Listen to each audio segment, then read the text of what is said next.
However, they also don't tend to work. Yeah, so I don't know.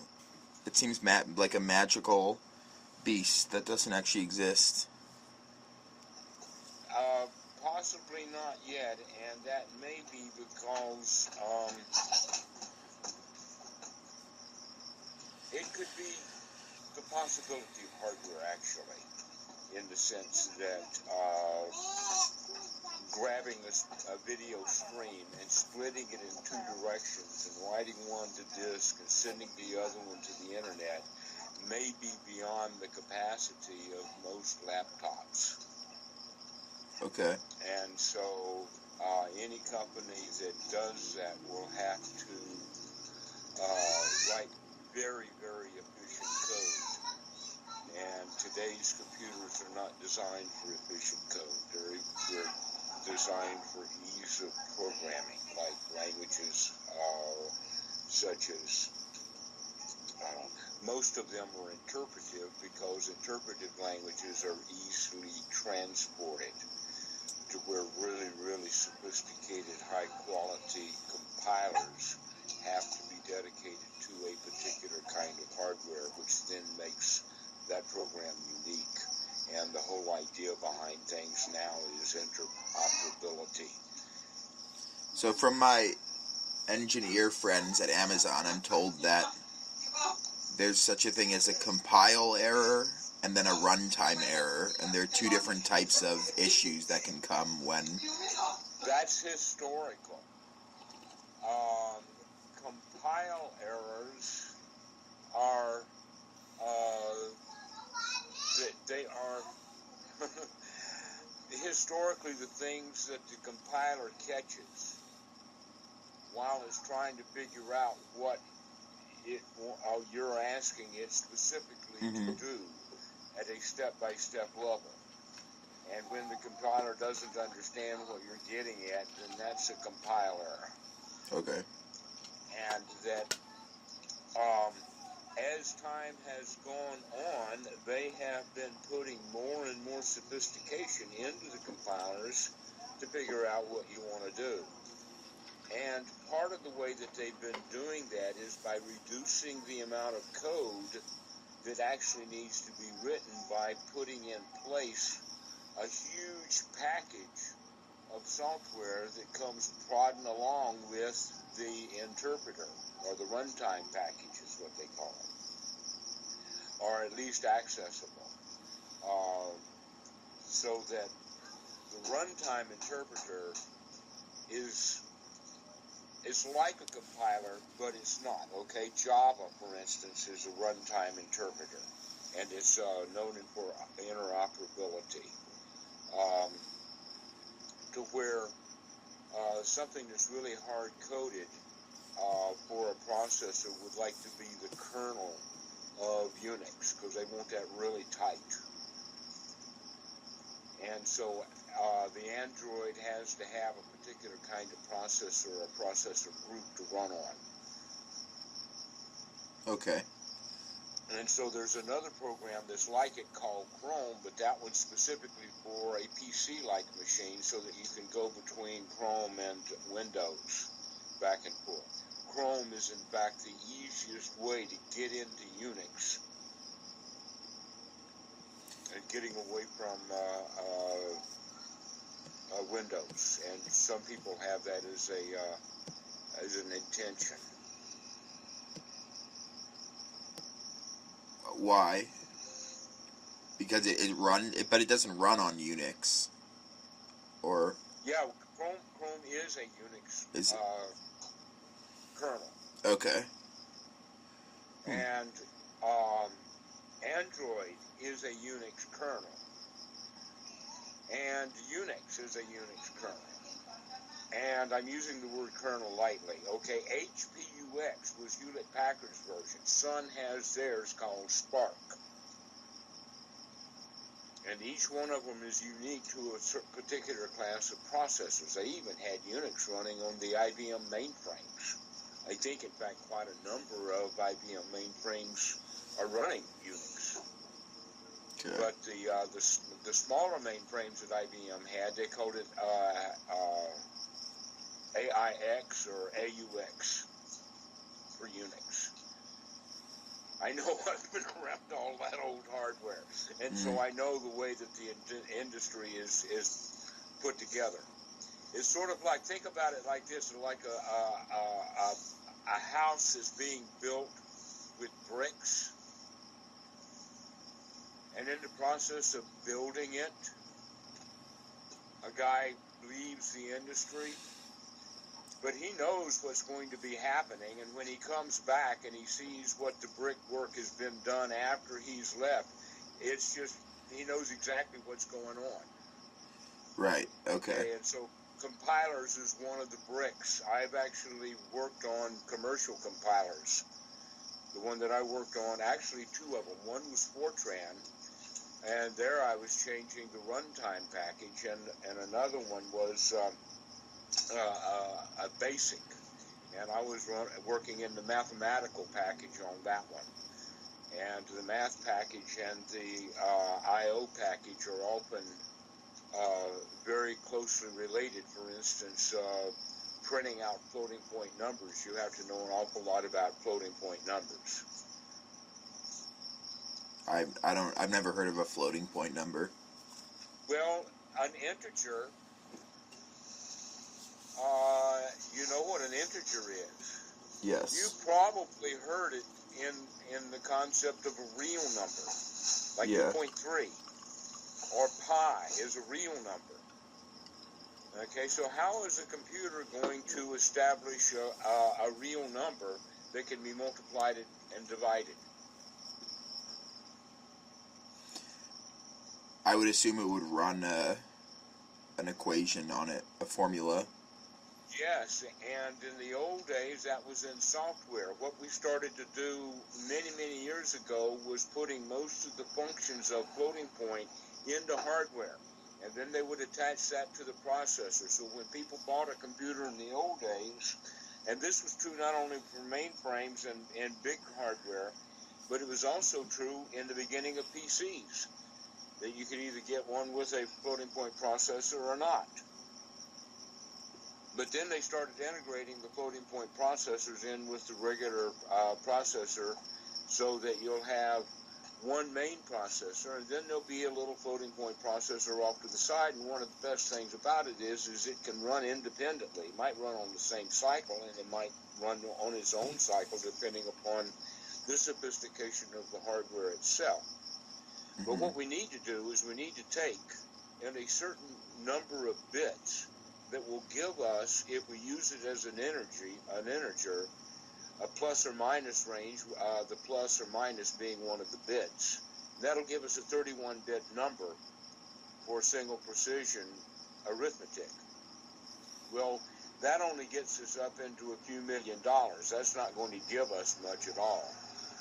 Okay, so we need to do a bigger number, and so this is where we've come in with floating point, especially double precision floating point, which is a 64-bit number. And basically what it means is that we're going to have part of it to give us what is the power of 2. And that's called the exponent. And the rest of it is going to be what the number would be, regardless of what where the decimal point goes. Okay. So one of them says the decimal point goes here, and the rest of it is, here's this big number. So it refers to the basic computing capacity of the machine, and that it's built somehow into the hardware rather than having to be done as extra work on the software. Right. And so one of the instructions will be this: load floating point number from memory. Add floating point number from memory. Okay. Store floating point number from memory. And so those 3 instructions will give you the addition of 2 numbers. Sometimes they even have multiply instructions built right into the hardware. So they would say load floating point number, multiply floating point number by memory, store floating point number in memory. Okay, so that's going to be the hardware instructions. Now what's going to happen inside that processor is the following. The first thing when you load the number is going to try to normalize it so that it knows exactly what number it is. When you add something to it, it can set that number aside and then normalize the second number. Once they normalize the second number and the first number, they compare the exponent and then start shifting the exponents down until they're equal. Once they get them equal, all they have to do is a regular add. Okay. Okay, so we're talking about very, very few hardware instructions. Normalize, compare, shift, and then add. Yeah. Five floating point instructions. So that stuff can go very fast. Have you ever heard of the word flop, megaflop, gigaflop, and teraflop? I mean, I'm aware of, the power those notations, but not the flop, Okay. I don't think. All right. Floppy disk? What that means is how many millions of floating point instructions per second. Okay. And that's how they actually measure that kind of hardware, and in general, the whole processor. All right. Floating point processes per second. That's what a flop is. Interesting. It's funny how computers are like, when broken down to their simplest functions, could be viewed like as simple. And as I just described it, right? Yeah. Uh-huh. Yes, I'm the kind of guy though that would put transistors together in order to make that kind of thing happen. Cool.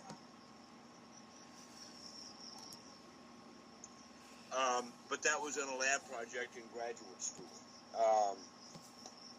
where we started off, in fact, at the beginning of the course with adders and half adders, so that you could get one bit added to another.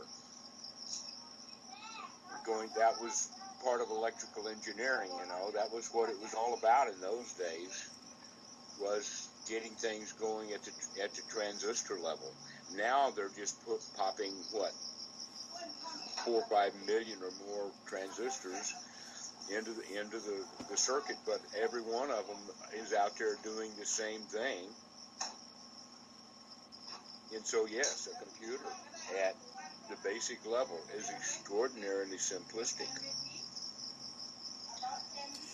Yeah, I've come upon the awareness that a little bit of computer knowledge goes a long way, especially in a field like HR, where not that many people have a lot of tech, and especially at a tech company. So within the next few years, not now because I'm working on so many other things, I will probably be getting some certifications and gaining more skills. Just, I'm not trying to go get a whole education in software, but keep me in it. I can make pointers right along the sure, way, and will as do. you can tell, I just gave you far more lectures in computer science than you thought you'd get out of 1 or 2 questions. Yeah, no, I will let you know, for sure. And that kind of loops in the whole path and looking at, like, how I can make things easier and more automated for myself and more joyful in the workplace as well, so. Been there, done that. Yeah. I will loop you in. All right. Well, let's get down to what we're on about. What'd you think about that little document that has been sent around and changed and modified and passages turned green and formatting and all of that? I really liked it. I think that it's good because it has the clear points. They're all separate. It's in plain English, and for those reasons alone, I think it'll be very informative for people.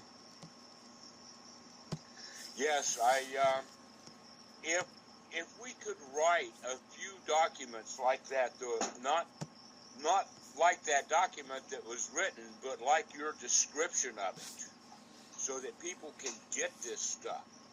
Because I think, if I can use a tired old cliche, that there are a large number of people, especially young ones in the United States now, who are hungering and thirsting after righteousness. Yeah, it's funny how everyone is interested in meditation and whatever you want to, introspection and happiness, of course. So I agree with that. People are really thirsting for this sort of thing.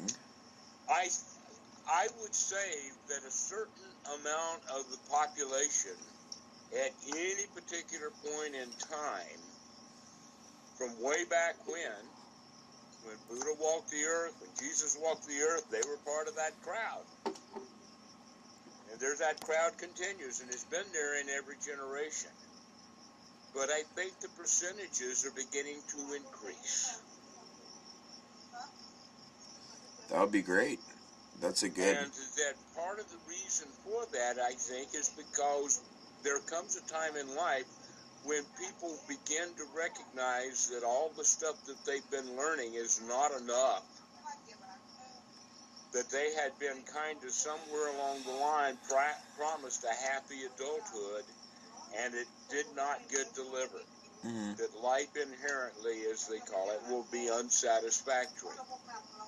In other words, people are beginning to recognize dukkha. Now, in the old days, that could be certainly circumstantial, where the serfs, for instance, under the thumb of a despot king who was supported by the Roman Catholic Church, so that both he and the church suppressed people both mentally and financially, and there was no way out of it. Right. So they could have... Now, I think, in fact, that what has happened in the United States is that if you could call it a bubble, there was a long, maybe half century or a little less bubble of affluence in America. But that bubble is broken. And okay. So that's leaving now a lot of people that are hungering and thirsting, and they know what they're hungering and thirsting for because their parents had it and they don't. Interesting. And that opens the door then to other things, because as you know, that Christianity is literally falling apart as we speak. Right. I'm just making this, putting this into docs so I can edit it. Good. But yeah. That's great. All right. Okay, so there is this hunger and thirst that is there in every generation, but I think it's getting quite stronger now, much stronger than it did in the days, let us say, of the early 70s or even the late 60s. I'd say that it was stronger in the late 60s, but that was a little bit too old for me, that I was still in high school. But I went to do all the right things, going to the right schools, or good enough schools, getting, in fact, the right schools in the sense of the concept it was it's better to be a big fish in a small pond than it is to be a small fish in a big pond. Mm-hmm. You've heard that, okay. What that means in universities is you don't want to be an average student at the best schools of computer science. You want to be someone who wants to go to one of the places where they're still trying to put a computer science program together and they need help doing that. Yeah, I mean, I guess why? You mean because you can put more of that on your resume or what? Actually, no, it has to do with the amount of power of manipulation that I learned. See, this is what I meant by that is that I worked for IBM for 3 years. Then after I worked for IBM, I was in the Navy for 2 years at the at the School of Music Sound Recording Laboratory. Didn't have an ET billet, so they gave musicians billets. And that's what changed my life, was the fact that I was an ET, rated as an ET, but paid as a musician. And when I got out of the Navy, IBM came knocking on my door. And if you'll pardon, the side point is that the United States Navy was almost literally owned by IBM during the Vietnam era. Okay. because the IBM alone supplied all of the computing hardware for doing all of the musicians, all the tactics, all of the infrastructure, all the logistics, everything. They had an ironclad contract with the United States Navy. They owned it. Okay, so you were able to...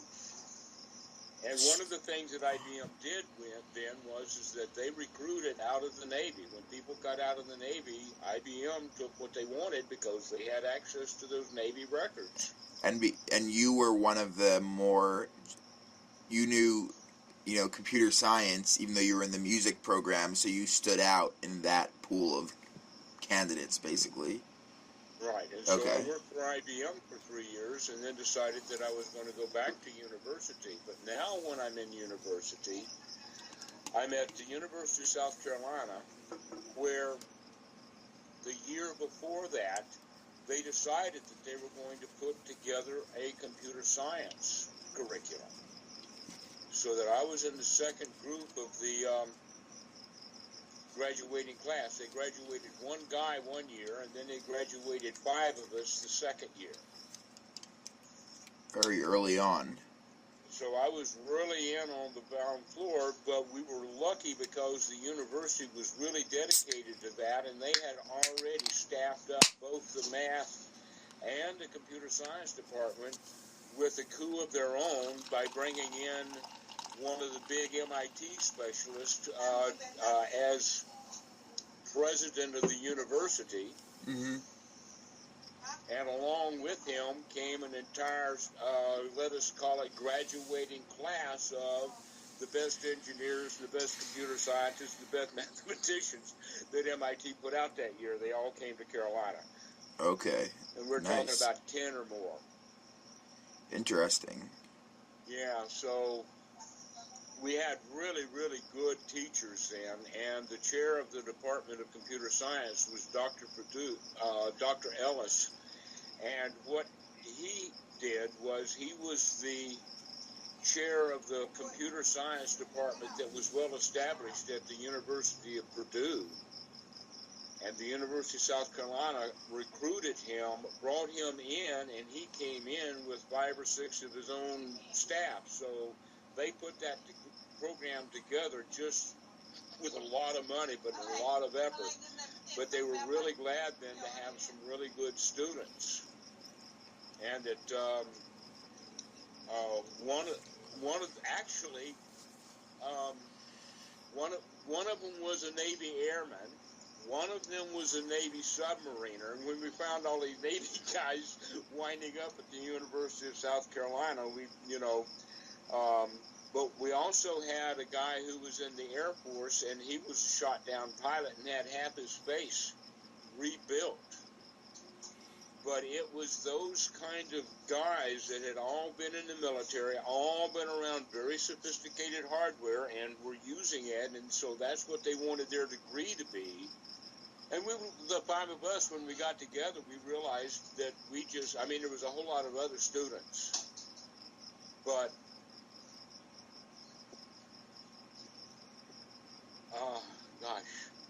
for instance, we were the ones who, through some manipulations, had access to the computer room, where most of the other students didn't. So this was your first computer science degree, right? So you actually hadn't learned... Oh, this was your in. Okay, I see what you're saying. Yeah, but I had an in because I'd already worked for both IBM and the U.S. Navy. So you worked for IBM before getting a computer science degree? In their engineering? Did, and I was one of the very few that they allowed into that program and not having a degree. Okay. So I had to get a special waiver for that. Were you into the Dhamma at this point? No.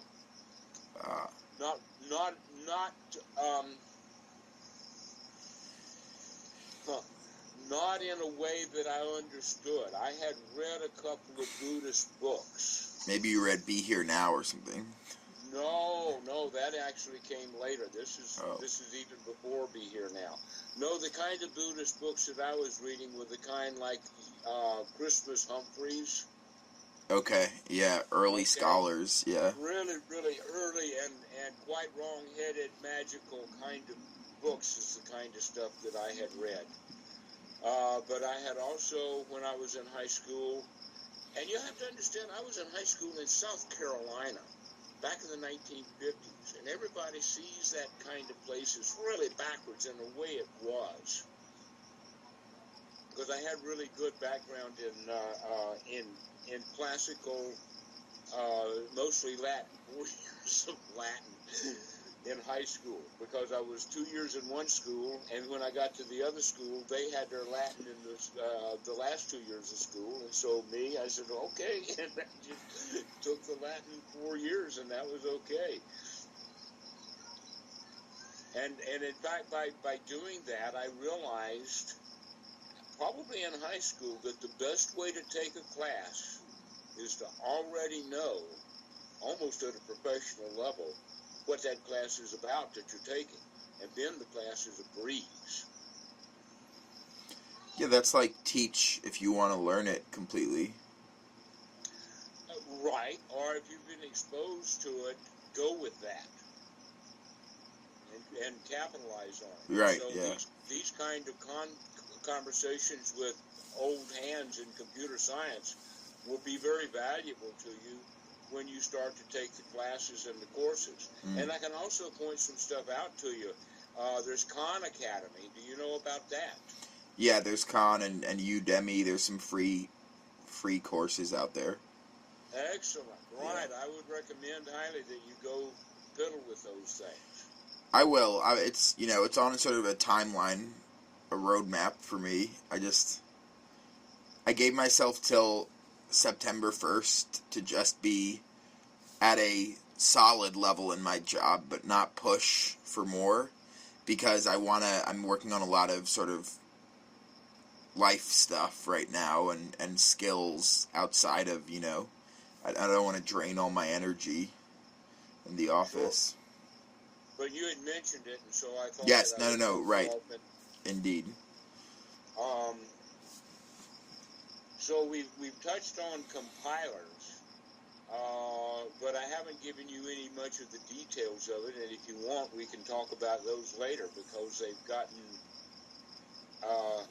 quite sophisticated in the extent that compiler code and the way that compilers operate is part of the foundation of AI. You can even go so far as to say that trying to figure out what somebody was saying when they were writing this computer program was the very beginning of AI before it ever had a name for it. That's exciting. Right, and that what we did with that was there's a thing called a state diagram, and a compiler will have a state diagram, which means that if I'm at this state, these are the only other possible states that I can go to. I can't just go anywhere. I have to go from one state to another state to another state. And so when you get a language built out about the state diagram, and one of the key issues is, at least in the old compilers, was where is the equal sign? Because stuff on the left of the equal sign is one thing, but the stuff on the right of the equal sign can be all kinds of stuff. Right. So that's like getting into logic, I guess? Yeah. No, we're actually saying that we're now the computer program that is trying to figure out the logic that the programmer put into his program. Right. Okay. So I can turn it into computer code. Because we don't trust computer programmers to write computer code directly to the computer.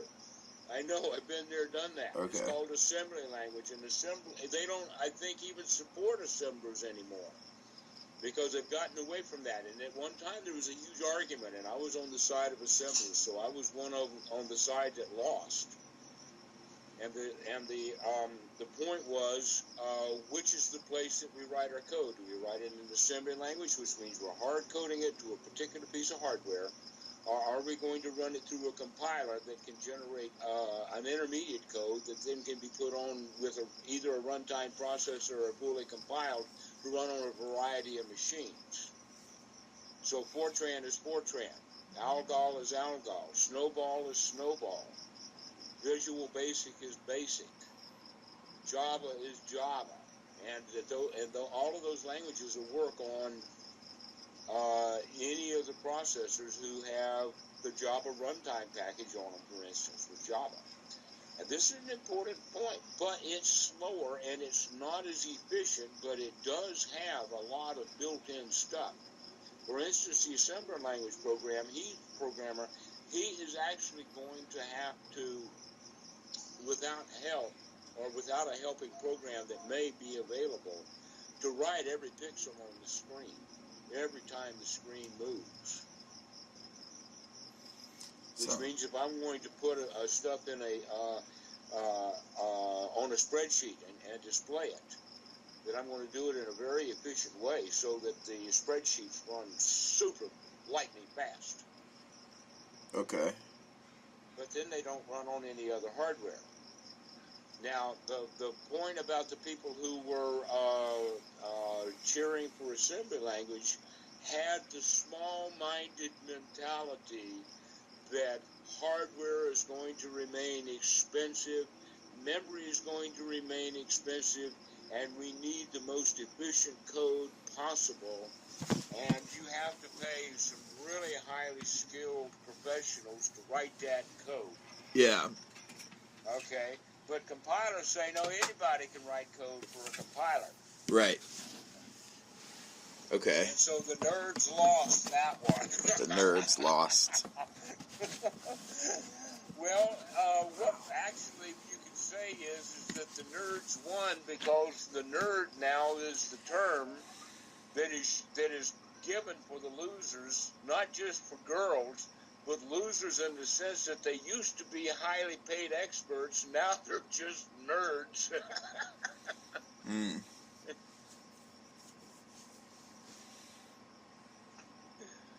So that's kind of the death of the expert in computers. And now we have, kids on the internet, they know I can find anything literally on the internet with Google, because there's already been someone who had been there, done that, had that problem or whatever like that. So any computer problem at all, if you know how to word it, can be found.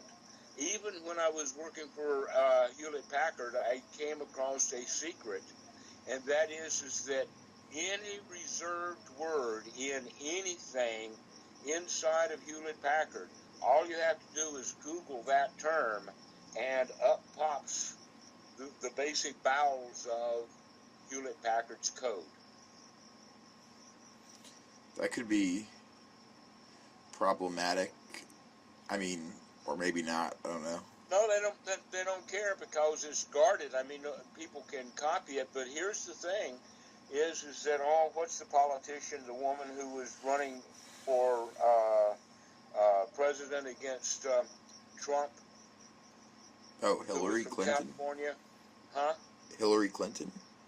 No. From California, this woman who used to run Hewlett-Packard. And they kicked her out of Hewlett-Packard, but she wound up with a lot of money, so she became a Republican politician. I am not sure. Okay, so you know who I'm talking about, though? Yes. Conda something or another. I don't remember her name. But anyway, she was the one that literally destroyed Hewlett-Packard as a company by saying that they were no longer going to be supporting HPUX, which meant that they were going. By doing that, she was announcing that basically Hewlett-Packard is going out of the processor manufacturing business and giving it all to Intel. Mm-hmm. And then they're going to run an Intel Unix.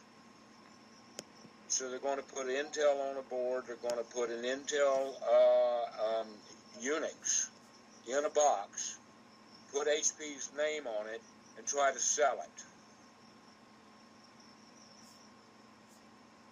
And all of the technical staff that knew that knew that it wasn't going to work.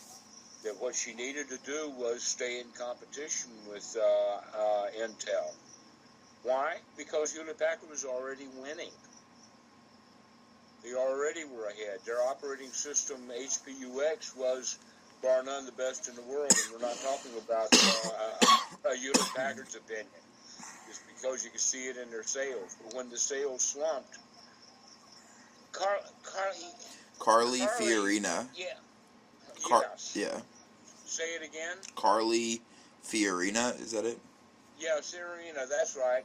Right. She's the one who panicked and put a perfectly good, viable computer company out of business. And their stock hit the floor, and it didn't recover for years. And they fired her for that. So, but that's been the death knell. Back in the 1960s, they used to call it IBM and the Seven Dwarfs, except there were a few more dwarfs than IBM. Let me see if I can name some of them. RCA, Honeywell, General Electric was making computers, Texas Instruments, Motorola for a while. The big ones were Digital Equipment Corporation, Cray. Cray had the really, really big machines, and Digital Equipment had the Army. And a lot of universities besides that. So, yeah, I've already listed 7, so I'll stop there. But they all eventually went out of business. I think maybe Cray is still doing something, but the guy who was in charge of the operating system work at Digital Equipment Corporation called DEC. Have you ever heard of that company? No. Oh, wow. Times have changed so fast. They were like the major number 2 computer manufacturer back in the 1960s and 70s. They were doing stuff on really much more scientific. IBM was going after business, where DEC was going after the real floating point. They were head to head with Cray. We're doing the very, very fastest floating point machines. The whole idea of a megaflop and flops and that kind of stuff come from the Crays and the DEC equipment. IBM was and also ran when it came to floating point processors, but hey, you can pick up easily at a business seller level, where these guys were all at the top end of stuff. So there's been a real shakeout, and IBM actually kind of shot themselves in the foot by coming out with the first PC. Do you know that story? You see, you had Apple in a closet, and you had Atari, and you had TI, and some other computers, but they were hobbyist kinds of things. IBM had the business cloud, and they're the first ones to think that they could put a desktop computer on a desk and sell it to a company. And they put their mainframe business right out. Why? It took them about 20 years to put them out of business, but IBM used to be the really big, almost biggest company in America. Now they're barely making the top 100. Is that because... Why did the PC? I'm saying it's because they put themselves out of business by going into a market that exploded right in front of their face. Okay. And all of a sudden, everybody was building PCs. Dell and Compaq and HP and gosh, the list goes on. And then there's the Japanese to boot with the Sony and the Toshiba and the Samsung, and the list just goes on and on and on and on. And IBM shot themselves in the foot by making a machine that could be easily copied, because they didn't have the patent protections like they did with the mainframe. If they'd stayed with the mainframe, they'd still be in business selling mainframes to banks. So they didn't patent their core product, basically. They didn't have patents to it. They got stuff from everywhere else. They bought their operating system, they bought the main board, they bought their processors, they bought their floppy drives. They didn't build anything. So they had no real rights to anything that was core. The worst problem is that they had licensed, there's that part of it. IBM eventually bought a company. I forgot the name of it, but they were one of the big three processors that were in competition with Intel. And they bought it, and then they eventually let that company die. I forget the name of it, but it started with the letter C. But that's where IBM went wrong, is that they didn't hold the patents to the Intel processor or anything else in the PC. Though they would come out with innovations, they had an operating system for a long time, and eventually Windows won out. Just like Sony had Beta that was against VHS, and VHS finally won out. Same thing happened with IBM. They just got overwhelmed with competition, was basically what happened with IBM.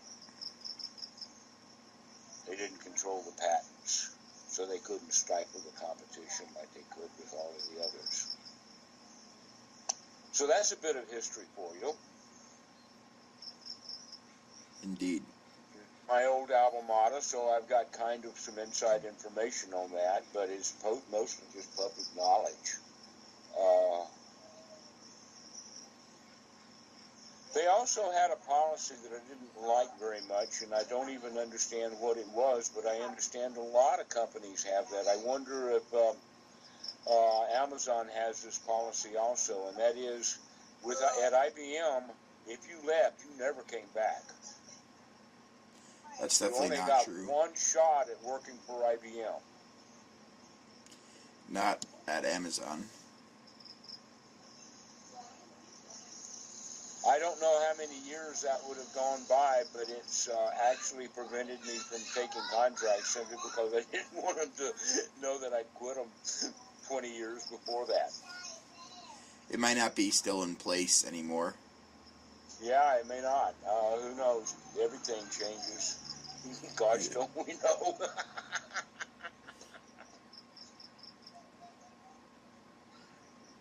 So anyway, let's get back to the logistics of publishing that thing. I just put off an email to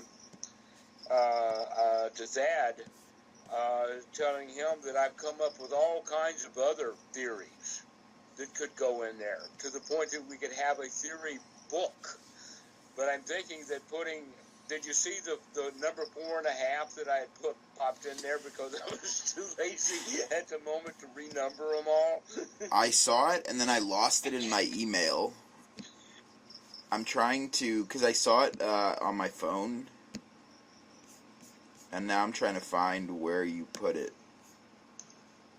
I put it after number 4 because it's that follow-on from Karma that says that if you are... And this idea, by the way, came from one of the Indian students who had been in India. And when he said it, it rang true immediately because I'd been there, done that. And that is that in India, people will get very limited in their pursuit of all kinds of things. For instance, you normally have to work at the same profession that your father worked at. You can't change caste. You can't change the costume of the caste. Everybody in your vicinity knows what caste you are because of what clothes you wear. If you change your clothes from one caste to another caste, you're likely to get killed. But what they've done instead over time is, especially now that the railroads have come in, is in the past 50 years, people have left their locality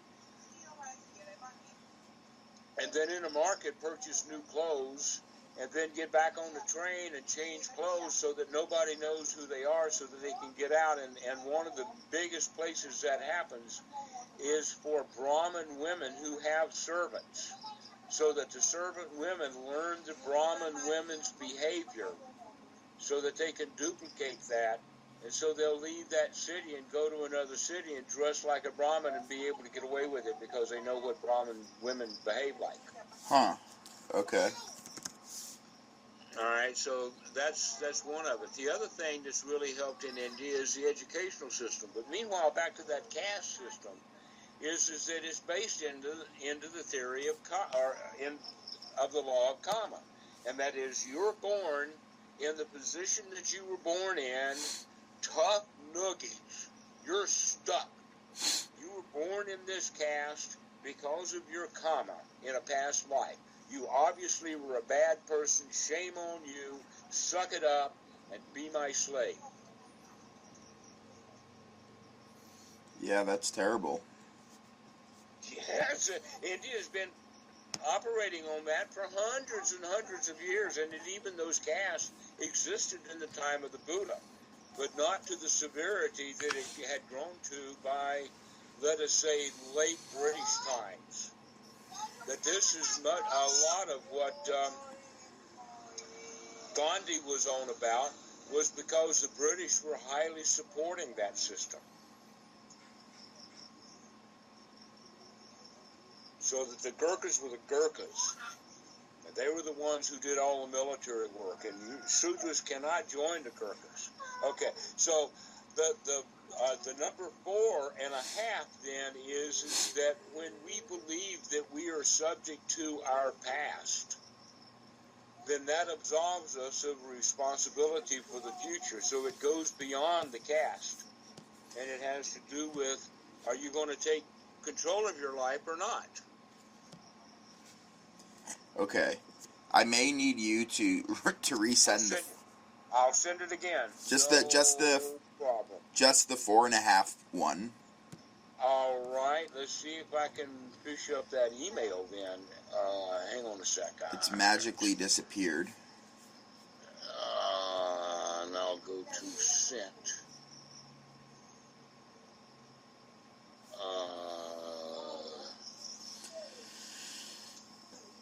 All right. No, it's the one before that. Let me move.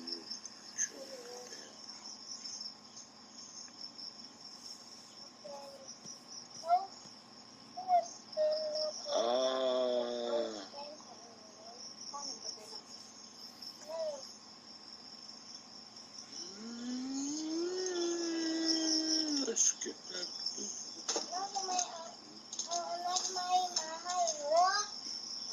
That latest one didn't have it. Let's see.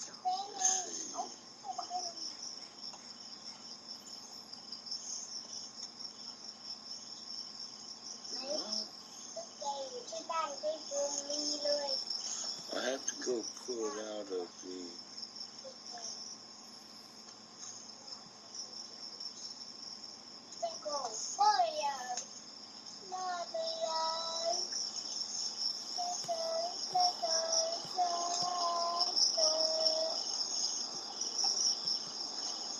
Oh.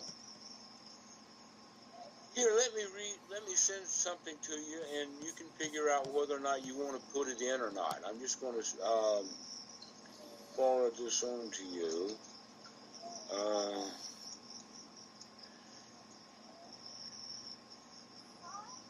Which do you prefer, Yahoo or Gmail?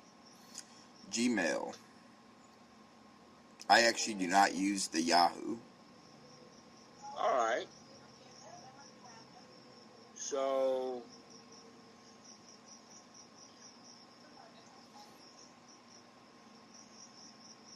let me go over to the...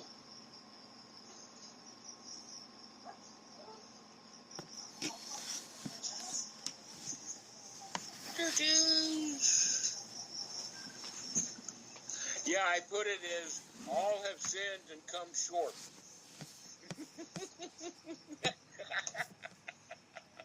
Small hands, you get the joke? What? It's a semi-phrase from the Bible. All have sinned and come short of the glory of God. All have sinned and come short of the glory of God. But this is not Yeah. this is not the 4.5 one. This is the 4.5, yes. This one, it says, the one you just sent me? Yeah, that's something else completely. Something else completely. Okay, so where's the 4.5?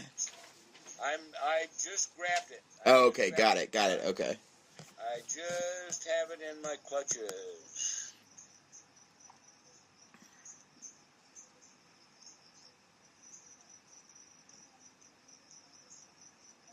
Sent. Now, give me a subject. Okay. I'm going to put the subject at 4.5.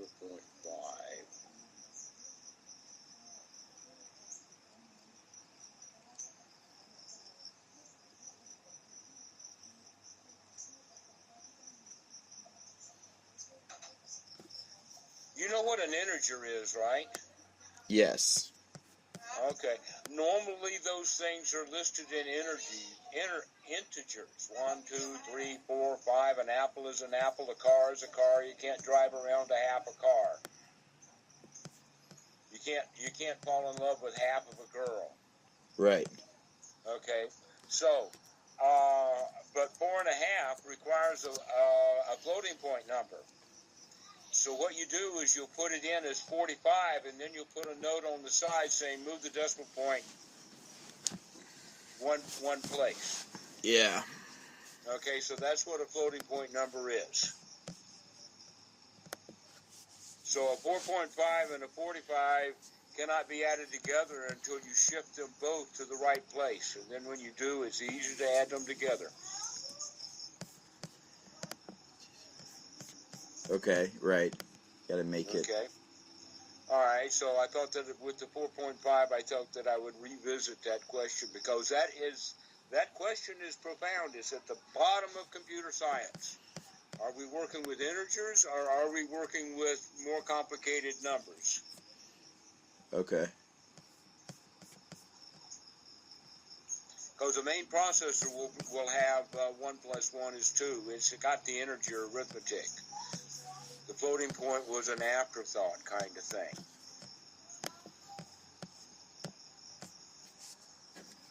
And in the first days, there were no floating point processors, so we had to do it in software.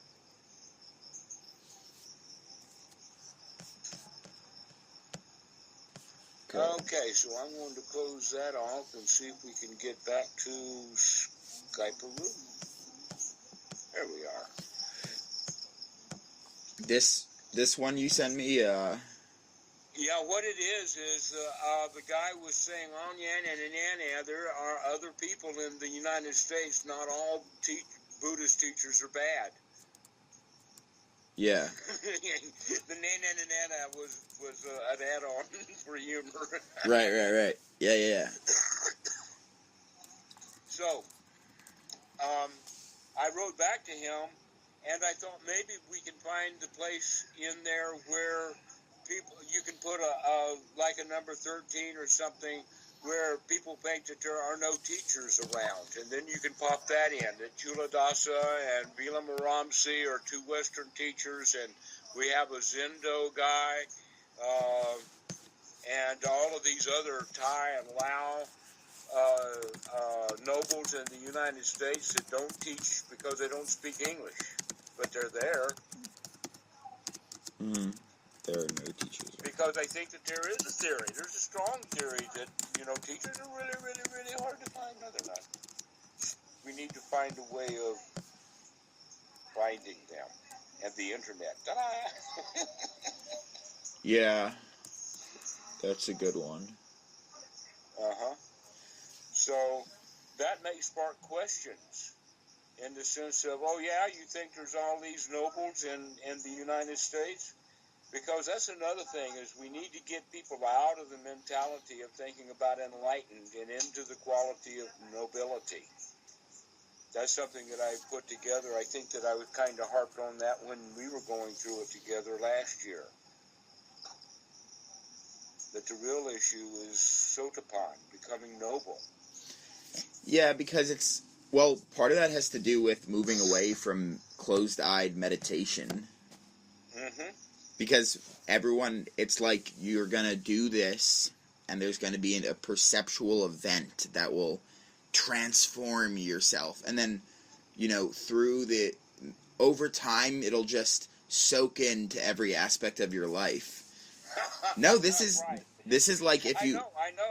Been there, done that. It's like in the non-dual traditions. Like if there's this thing, it would be interesting if we could get you on there. Actually, I just thought of that. That's a really good idea. It's a show called Buddha at the Gas Pump, and this guy does interviews with New Age people, with teachers, and a lot of them are from Advaita Vedanta type tradition, and their bios are all like, so and so had a spontaneous non-dual awakening at age 25 and has been gradually feeling things just drop away ever since. And I don't, either they're lying and that hasn't happened, or they're lying and it has happened because they trained for it and optimized for it and did something, like you described. So Right, exactly. Okay. That may in fact be something. Let's put that in the woodshed and save it for next winter. Okay. Sounds good. And I'm talking metaphorically exactly on that. Because that's a big log that needs to be looked at, and I think that we can do that more together when you have time.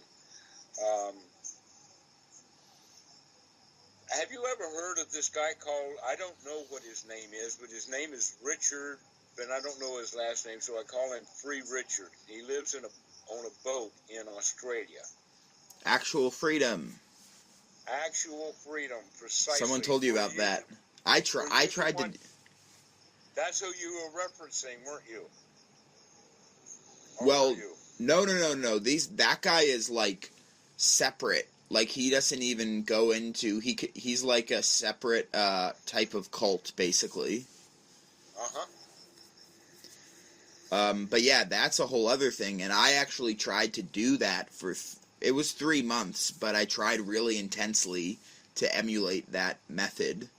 And this was, I didn't know that there was a method, because it seems to me like that his old advertisement was that there was no method, that he had no teacher, that he wasn't seeking enlightenment, but then he had some sort of experience.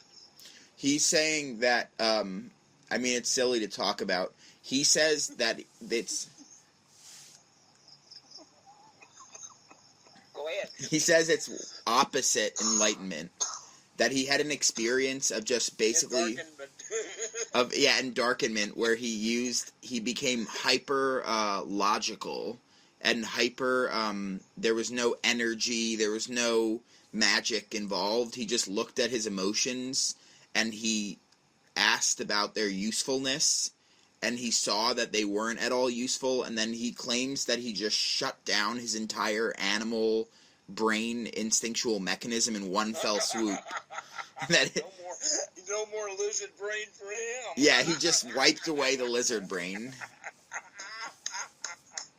I'd like to see his MRIs.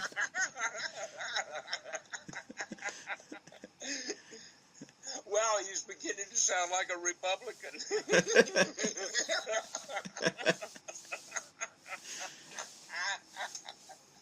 Sorry, I don't mean to take anything out on others. But I did see something. And I had an email exchange with a student who was into him. In fact, I think it was Stephen, who is in south of England, and he's also done Ubaken retreats and that kind of thing.